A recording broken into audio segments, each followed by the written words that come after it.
this is Dirk and Ben from Whiskey Rickhouse, and you know we here at Whiskey Rickhouse love our whiskeys. But recently we had an opportunity to go do some island hopping down the Caribbean on a cruise, and we thought it'd be a great time to take in some of the local drinking fare, rum. At each island we stopped at, we tried to pick up a unique rum to that island and bring that back to taste and share with you. And at the end we're also going to have a cocktail prepared from that rum, because as we found, not all these rums are made for sipping over ice, okay? Also, while we're down there, found out just some of the local facts of there's over 700 islands in what's called the Caribbean or the West Indies. There's a rich nautical history in the West Indies that includes England, France, Spain, Portugal, and the Netherlands. Also, as part of those cultures that were down there, one of the key economic factors that they introduced and nurtured was the rum. Also, while you're down there, you may notice that there's some quite a bit of reference to the pirates of the area, which you hear about quite often. Everywhere we went, there was pirate this, pirate, especially with the tourist traps. You could buy anything pirate. But our journey started in Puerto Rico. We went to Barbados, from Barbados up to St. Lucia, then Antigua, St. Martin, up to St. Thomas, and back to Puerto Rico, of course. Our first stop of the trip was Bridgetown, Barbados, the most densely populated island in the West Indies. While we were there, we found a taxi driver who was willing to take us to the beach, and as we pre-negotiated things, hopefully back again. Actually, we got very lucky. The guy dropped us off. We were at the beach for about 2 hours, not knowing whether or not he was going to come back, not knowing how to catch another taxi because we were way out. But he did show up indeed early, even, waited on us, let us finish. We got in the car, and on the trip back, as Ben had already mentioned, we'd already pre-negotiated the price rate to get to the beach and back to the boat. But he went out of his way to take us by some very famous landmarks on the island. We got to see George Washington's house in Barbados. I didn't even know he had lived there for a time.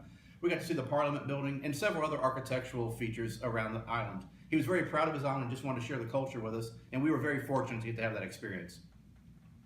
Our first rum from Barbados is from the Mount Gay distilleries, and it happens to be called Mount Gay. Now, the Mount Gay distilleries is the oldest brand on record, dating all the way back to 1703. It's pretty amazing. Some of you might know Mount Gay because they're huge in the sailing sport around the world, so they sponsor over 110 regatta events, and 50 of those are in the U.S. So if you've ever sailed or you know sailing, you've probably heard of this rum before. All right. And some of this information you can pick up in their local visitor center. It's located in Bridgetown. However, the distillery is located on the northern side of the island, so it might be a little hard to get to on a day trip out there. So what did you think of the rum? I like the rum. It had a good flavor. The nose was pretty hot for me that came through. Same thing on the front of the tongue, a little tingly right now. I was worried I might choke a little bit on my next little part I was talking about here, but overall some nice caramel notes in with it, and those Caribbean spices you think about.